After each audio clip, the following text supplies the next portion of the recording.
Dobrodošel v dnevnem podkastu, kjer raziskuješ najpomembnejša vprašanja življenja skozi misli in nauk starih stoikov, kot so Seneca, Epiktet in drugi.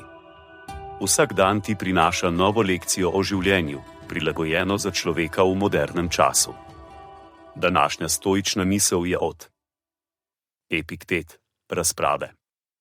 Duša je kot skleda vode, naše zaznave pa so kot svetlobni žarek, ki pada na vodo. Ko je voda nemirna, se zdi, da se tudi svetloba premika, vendar se ne. Torej, ko oseba izgubi svojo mirnost, to niso njene sposobnosti in vrline, ki so vznemirjene, ampak duh, v katerem obstajajo, in ko se ta duh pomiri, se tudi te stvari pomirijo. Konec citata. Sledi kratka razširitev te misli za modernega človeka.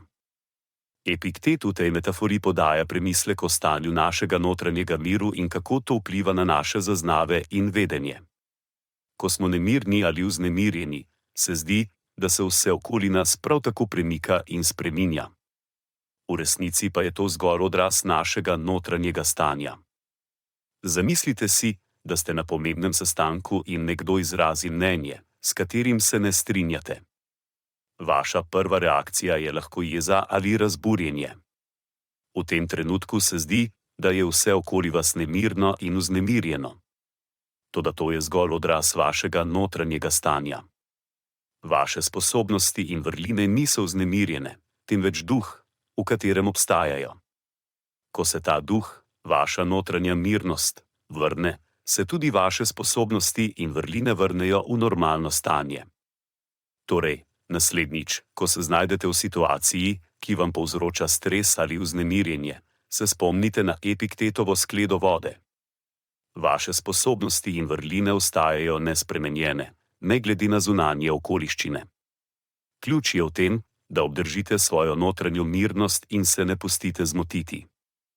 V sodobnem svetu, kjer smo nenehno bombardirani s stresnimi situacijami in spremembami, je ta lekcija še posebej pomembna.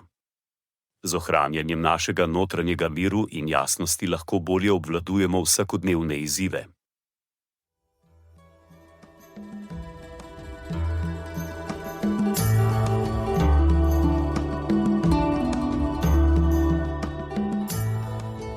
Kot pravi Seneca, nič ne osrečuje toliko kot ljubeča in zvesta prijateljstva.